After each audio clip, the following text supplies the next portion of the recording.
Je viens de sortir de la tente et la vue là sur la montagne avec le brouillard qui déborde est sublime. C'est juste magnifique. J'aime. Waouh! Ah, le timelapse rendrait quelque chose. Et je vais vous montrer le mauvais temps de la nuit. Puisqu'il a plu là, qui s'en va. Soleil levant là. Regardez-moi comme c'est noir là-bas. Petites averses de la nuit. Et normalement, aujourd'hui, c'est plutôt ensoleillé. Allez, je vous le remonte par là.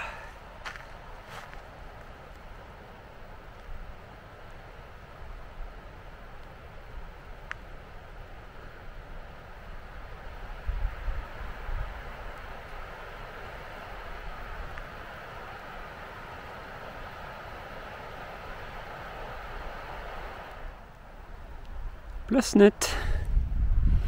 Plus qu'à récupérer mon bâton et à se remettre en chemin. Je vais pas trop me presser, je vais essayer de laisser le temps, laisser à la météo le temps de s'établir avant de prendre la décision de traverser la montagne ou de la contourner. Je suis pas du tout décidé. Je sais pas de ce dont j'ai envie. Hop. Bon.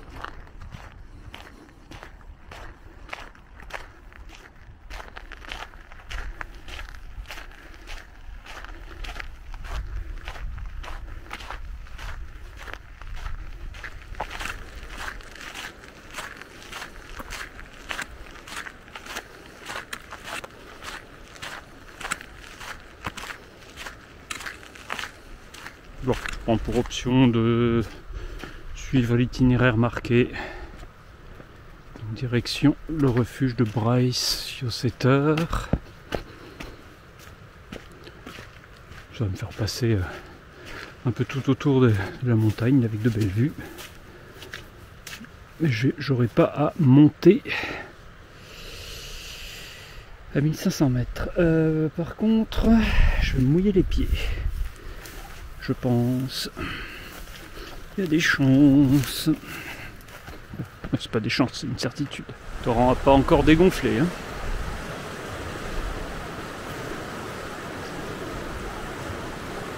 Hop. Tic, tic, tic. On peut encore accéder au pont à pied sec. Ça va. Du sentier, ça a été plus long que prévu. Mais c'est du sentier.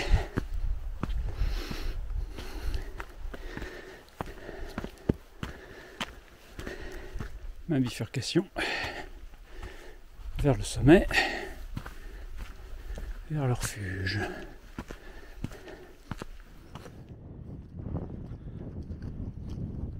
C'est d'une beauté magique.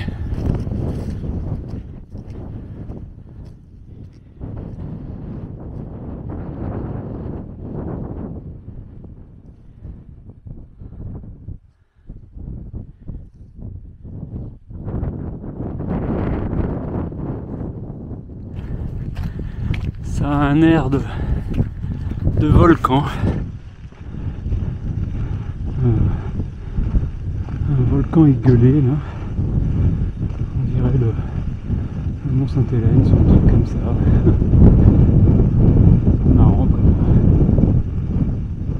c'est le glacier en fait, tout ça.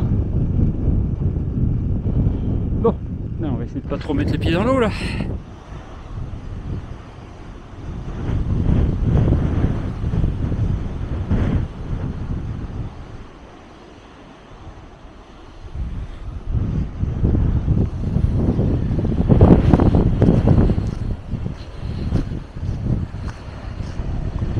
Moi je contourne toute cette montagne.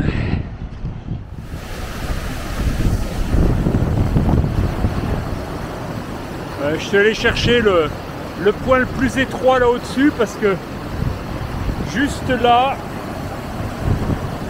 Ça va, ça reste une enjambée, mais la glissade aurait des conséquences dommageables. On a joué la sécurité. Hop, allez, on poursuit à flanc.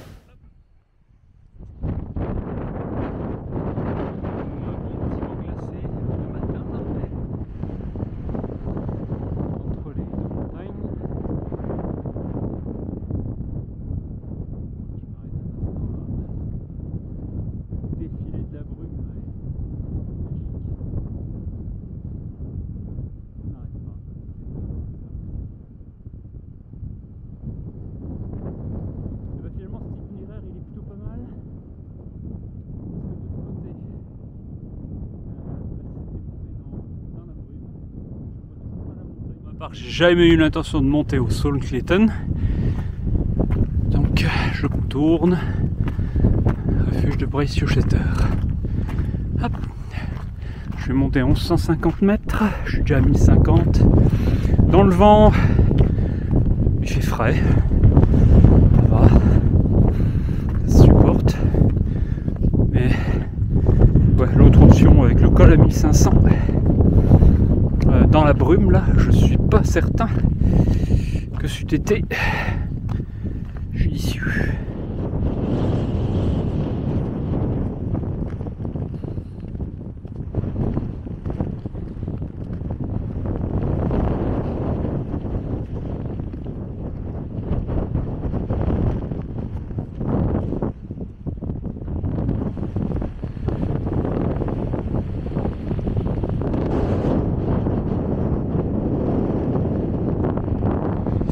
Trouver un endroit abrité du vent et au soleil, là, peut-être au pied de la petite colline qui est là, j'y ferais bien un arrêt, parce qu'après, c'est redescendre dans l'ombre. Juste avant de redescendre dans la brume et l'ombre sombre par là, je vais voir si, au pied d'un rocher, en trouvant la bonne face, là, par exemple celui-là, est-ce que je peux m'abriter un petit peu du vent et avoir un espace, étant abrité du vent, avoir un peu de soleil pour une pause pas trop désagréable, rien à faire. Le vent tourne autour du rocher. L'endroit le moins venté, c'est l'endroit à l'ombre, donc le plus froid. Donc c'est pas une pause au soleil. Donc sauf petit miracle, j'avance. J'ai vraiment l'impression d'aller dans la pluie et un orage, quoi. J'espère que c'est pas ça, quand même. J'espère que c'est juste de la brume.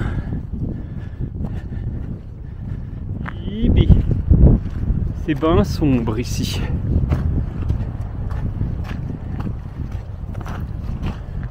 Pas tarder à arriver à Bracieux-Setter. Je sais pas comment je prononce. Hop. Oh, je vais voir comment ça se présente là, faire une pause.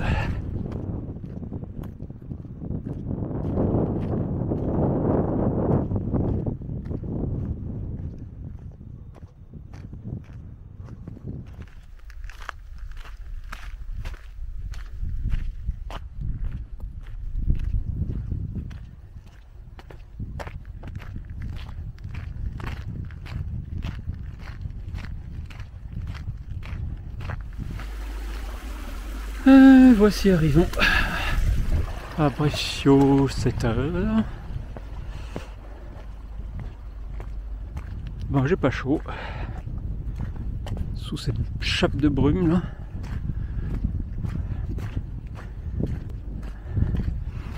Ainsi, on va se poser au sec, au chaud.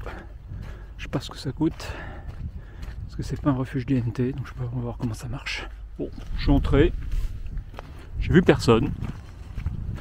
Je me suis installé dans la salle de séjour, même pas 10 minutes, allez, toujours vu personne. J'ai rechargé un peu, pareil, puis finalement, reposer, je décide d'y aller. Tout petit repos, ça me suffisait.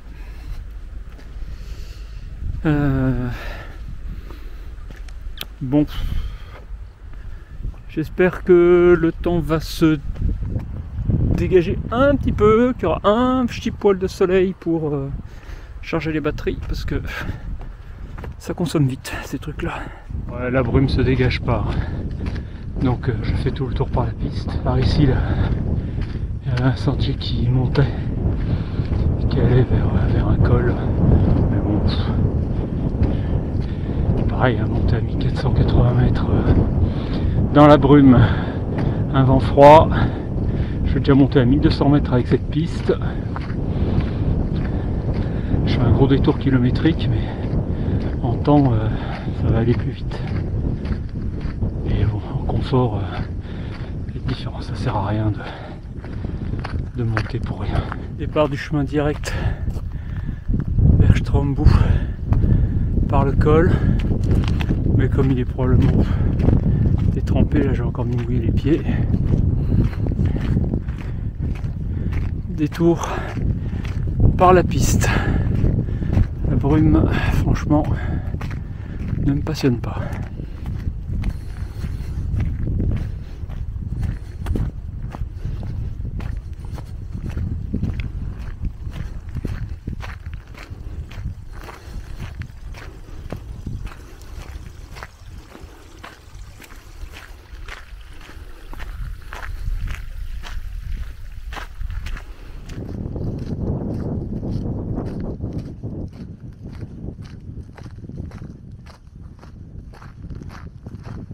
De nouveaux horizons.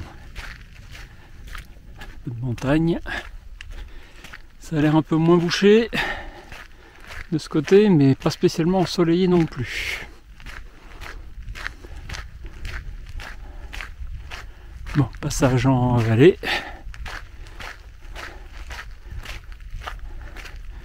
Et on verra le temps dont je dispose pour commencer à traverser le parc de Rondane, qui est là en face.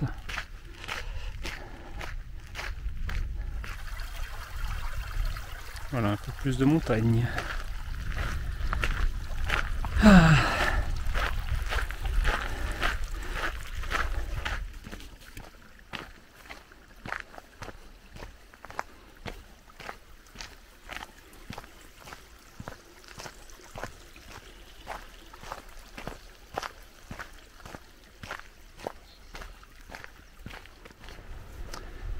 À cause de ma pusillanimité à prendre le col, donc je me retrouve maintenant en bord de route là, à remonter le lac jusqu'à Strombo, où je vais pouvoir rattraper l'itinéraire. Mais bon, je savais pas du tout quel temps il y avait de l'autre côté. Monter dans le mauvais temps sur un col dont je savais rien, j'ai pas osé, voilà. Alors que ça aurait été tout fastoche. J'ai dû perdre, mettre une bonne heure de plus en faisant tout le tour.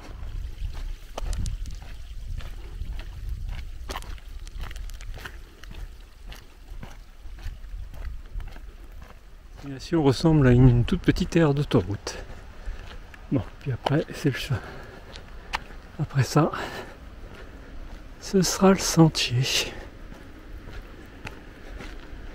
Bon, il y a un café, il y a paraît-il un café, je le vois pas trop. Le café était sympa. Je me suis arrêté une grosse heure. J'ai remis de la charge dans téléphone et powerbank. Ça leur fait du bien. Plus de soucis pour ce soir. Et donc maintenant, on part dans la montagne. On va déjà essayer de pas se casser la gueule.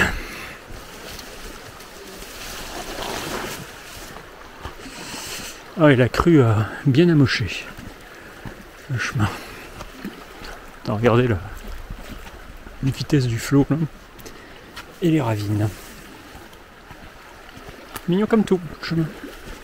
Bon, premier refuge à 5 km. Gnognotte. Suivant est beaucoup plus loin.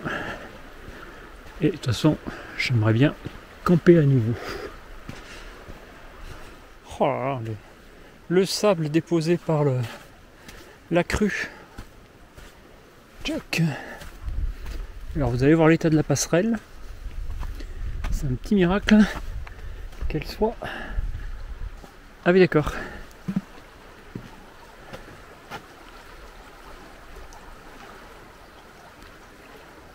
Oui, ben, c'est endommagé, mais comment je traverse moi si je passe pas là? Allez, j'y vais. Hein. Et hop là. Bon, non, elle tient très bien. Mais c'est clair, oui, qu'il fallait que l'eau baisse. Ouhou.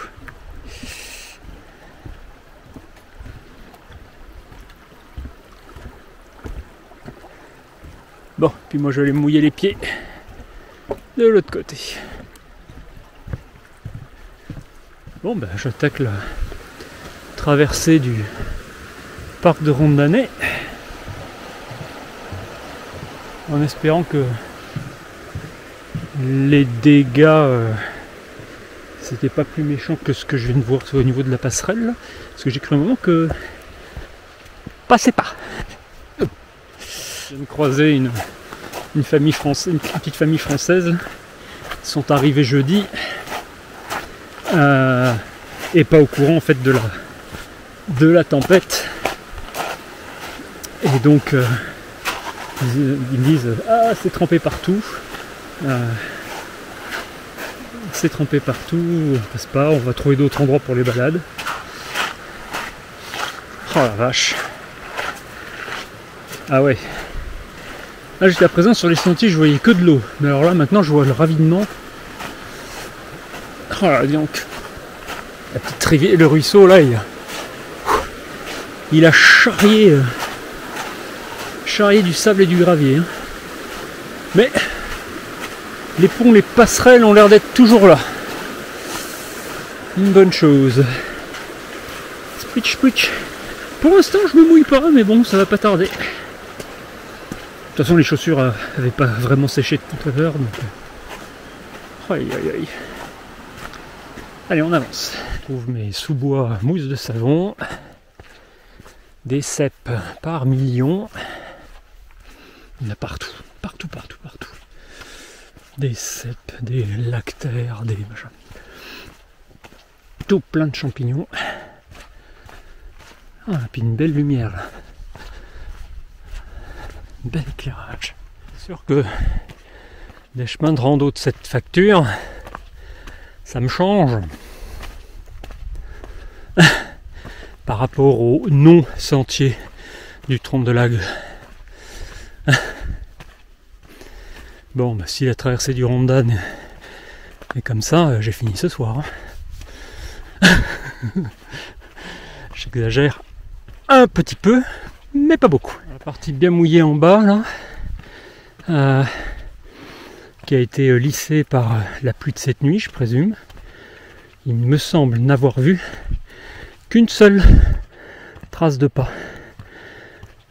allant vers le refuge de Björnolia. Qui voudrait dire que il ne doit pas y avoir foule là-haut.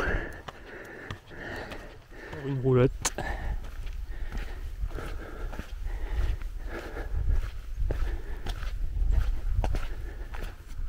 Donc là derrière la montagne que j'ai pas osé traverser ce matin, dans la brume. Le parc de Rondanès maintenant. Très légères ondées. Vraiment une petite bruine. Plutôt dans une patte. Plutôt dans la vallée à côté, pas vraiment dans la vallée où je vais. Donc pourvu que ça en reste là. Je vais passer bientôt au premier des deux refuges. Je sais pas ce que je fais. Je sais pas si je bivouac entre les deux, si j'essaie de joindre le deuxième. Je sais pas. Petit arc-en-ciel au-dessus de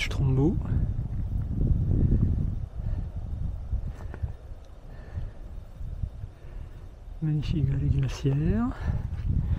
Et on dirait que nous, la vallée va s'aplanir petit à petit. Oh, un bon petit environnement de caillasse là, qui refait bouger des muscles qui s'atrophiaient depuis 8 jours. Hop. Toujours pas au refuge de Björnolja. Comme toujours, les arrivées, c'est ce qu'il y a de plus long. Et ces gros nuages qui tournent, mais c'est les mêmes depuis ce matin. Je sais pas si c'est menaçant ou pas. Il y a une bonne gorge là, ouais. Le refuge doit être dans le fond, je présume. Plus très loin.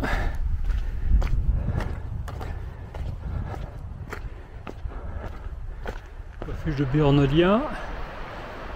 Il faut se descendre profondément et y remonter. Je ne sais pas si j'y reste. Je ne sais pas si je continue pour camper. Je ne sais pas si j'essaie d'aller au suivant. Le suivant, ça me paraît chaud. Il doit y avoir 13-14 km. Il est 17h. Donc ça fait 20h30, 21h. Chaud. Parce que pour peu que le... Et puis après, c'est ne pas profiter du terrain, de la vallée, quoi. Quand même un des plus beaux coins de Norvège, donc c'est un peu con de le passer en express. Si je dors là, c'est tôt, ça fait super tôt.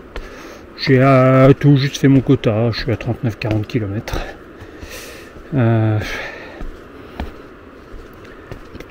S'il y a du réseau, je reste. S'il n'y a pas de réseau, je réfléchis.